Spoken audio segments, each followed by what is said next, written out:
Then Kutu's love will win. Part 6 of 9. On Between Master and Disciples. Given in English. On June 10, 2020.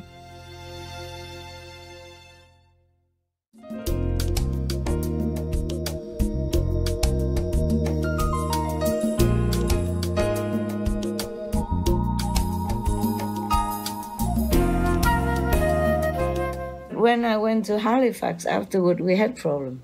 Yeah, the snow was so bad that the airplane returned to the airport. Wow. And we have many pets there and other things, so that I cannot leave only one guy alone at home. Yes. And don't know how to feed dogs and how to wear warm dog clothes before go out in the snow. The snow was so deep. I had to go back from Halifax back to St. John. So the airplane stop, don't go. The airplane, say, okay, we have a hotel for all of you, you stay here. And tomorrow the weather will be fine, we take you back home. All of the customers stay except me. I say I have to go. So I went out. They don't refund, no, because I volunteered to go. It's not their fault, you see. I don't ask either. I say I have to go. And then so they told me, but you get nothing, huh? I said, okay, never mind, don't worry, just let me go. And then they said, but the weather is so bad, you cannot go, you cannot go. Before that, I went to Halifax because there's one man, he has frostbite with his fingers. He has no gloves and he has to go to hospital and bandage all over and his feet also. And so I heard that, oh, my heart sank, so I bought him stuff, yeah. Originally, I want to send by post, but nobody know where he lived. Oh. Yeah, nobody know because he's a homeless man. Yes, Master. I said, then I have to go to Halifax. I'm sure somebody must know because the TV report about it. So maybe I have to go there, ask. They probably know or something, some charity somewhere. Somebody must know him. So I went to Halifax by airplane, but came back by taxi. The taxi driver, she's the only one who took me because nobody wants to go in this weather. Oh.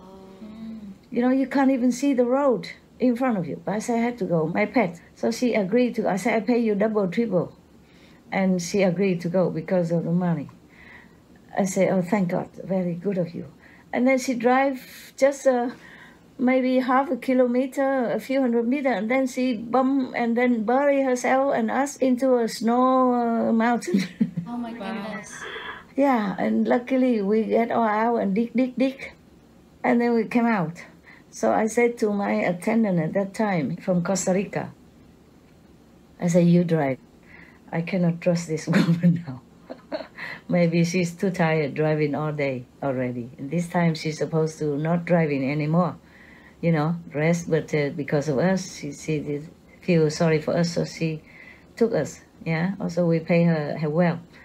But I could not blink my eyes because I have to drive with him. Yes, Master. Left, right, straight. No. Slow. Now, okay. Go, but slow. All night, I don't know how many hours from St. John to Halifax. It's the night even. Yes, Master. At night. And what did the taxi driver did? She sit on the back, I sit in the front. Wow. Yeah, I have to watch and keep him awake as well. We have to talk and keep him awake. I sing, I talk, I direct the traffic. Him only, nobody on the roads, at least, thank God. Nah? And it slide and it slipped and it veer left, right, etc. I should not have done that. But I had confidence. But before that, we were successful in asking people and found that homeless man gave him some money. Incredible.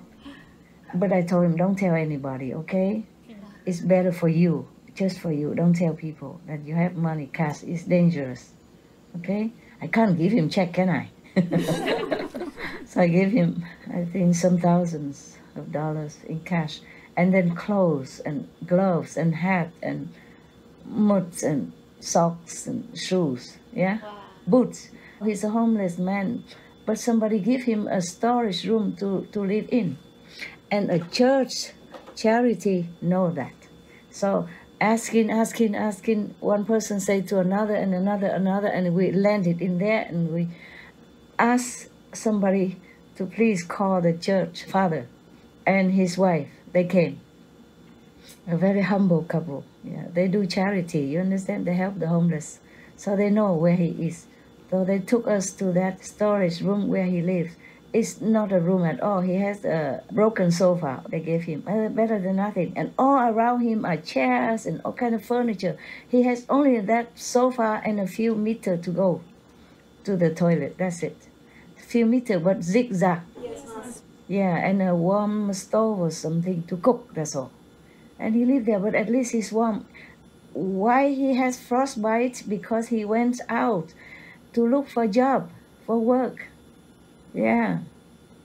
Even work for food, but he didn't have anything to cover himself. I remember it was 40 degree minus. Oh. Some day 30, but some day less. Some day more than 40. I remember something like that, yeah? 30 is warmer day, yeah? But I remember 40 less degree. I said, I can't believe people live in such weather. I said to my attendants, and I can't believe that I could even walk, from the car to the shop. I thought I would freeze to death in such a weather, before I imagined 40 minus is unbelievable to live in. Yes. And you can't even go shopping. Yeah, and go do my hair. So I say, oh, that man, he must suffer so much if he doesn't have any gloves and socks. I had to go. If I don't go, I would suffer mentally. Yes. Imagining how suffering he has to endure. I would suffer more. Imagining it. Yeah. And not doing anything. So I left. And that's how it happened. So luckily we went back on time, pay the lady the money, get her a hotel room so she can rest until morning. Then she can drive. I say, you better sleep. You don't go back now. You better sleep until the weather is better, safe, then you drive. She said, okay. So we booked her in the hotel, paid for it, and then let her there, and then we say goodbye. Somebody came and get us. At least can have telephone contact. I thought I told you all this story already, but I'm not sure. Anything else you want to know? Master, it was just so touching that you traveled all the way to Halifax, like just for one person, and in that dangerous weather. Yeah, never mind. And it's like in the article, it quotes the store manager who was watching Master fill up the carts. And he said, it's unbelievable. I've never seen anything like this, never. And I've been here 5 years. Even our business accounts, nothing like this. So even like the businesses who do charity, it was not comparable to what Master was doing. So it's really remarkable. That's not a charitable shop. There are different shops. So we're talking about the church in St. John is the Salvation Army. Yes. They do charitable shop.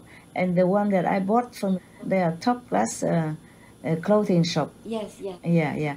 So I also donate because originally we just want to give the clothes and go, but the major of the Salvation Army, he told me about the land next door, that if he could buy it, it would be good for something. Maybe he can have a shelter for the homeless or something. I forgot. So I gave him money to buy the land. It's quite cheap. I'm surprised. Maybe because his is a charitable organization, so they probably give him cheaper price or something. Yeah. And then there's another. It's a different organization, and I give them also cash because I cannot get much more money out. Whatever I can get out that day, I give to them, or more than what I get out.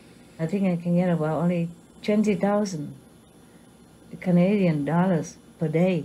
Yeah. I never need so much, so I never ask for more. And lucky that I had credit card already. Before I never had. I was in America without anything. And my money, my disciple have a big bank account there. And when I say I want to join her, they say, you want to take her money, don't you? That's why you want to join. Yeah, then they didn't let me. They didn't let me make a joint account with her. There was my money, and she took it from Taiwan for me some time ago. All disciples have money. My business, they control. They are manager, this and that. I hardly had anything before. Now I do have some, just so that I can show to the world that I'm not here or there to eat your food. I'm able to take care. Sometimes for aufenthalt, residence, for bureaucracy, for paperwork. Otherwise, I don't see any money coming. Yeah, of course, but I'm not lacking of anything. If I need, of course, I can ask. But I hardly need anything. I don't like asking. Anything dependency is really against my nature, against my religion. They say that, yes. If I ask and don't have, then I don't ask anymore. Yes, Master. Or if it's not done automatic, then I don't ask. Yeah, I don't need much. All you see my clothing and beautiful and all that, I just wear it for work. It's like uniform, you know. Yeah.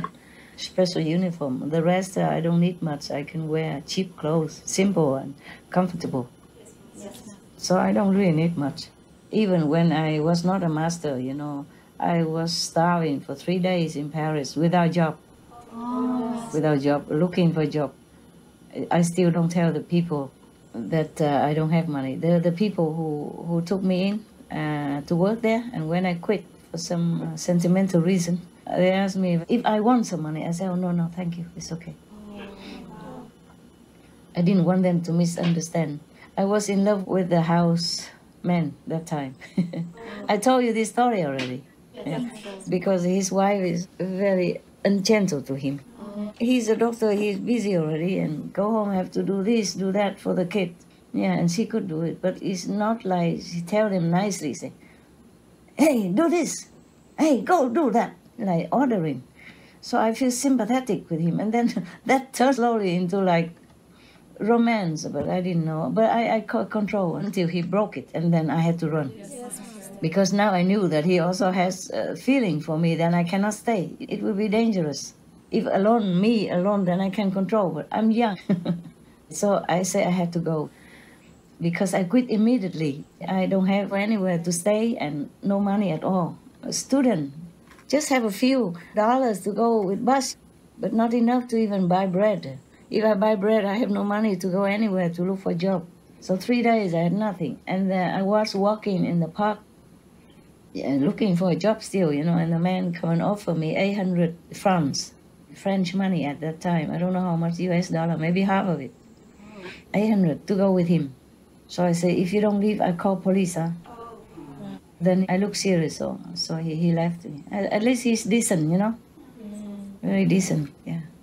Even when I was younger, still, in Vietnam, you know, I went to some area and I had not much money, you know, student, you know. And the owner of the house, friend of a friend, let me stay. And they prepare the food and leave it for me. I didn't know if they left for me or not, because they left before I'm out of my room. So I did not dare eat it. So I went out, just eat bread.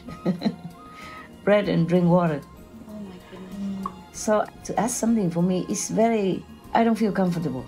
Yes, Master.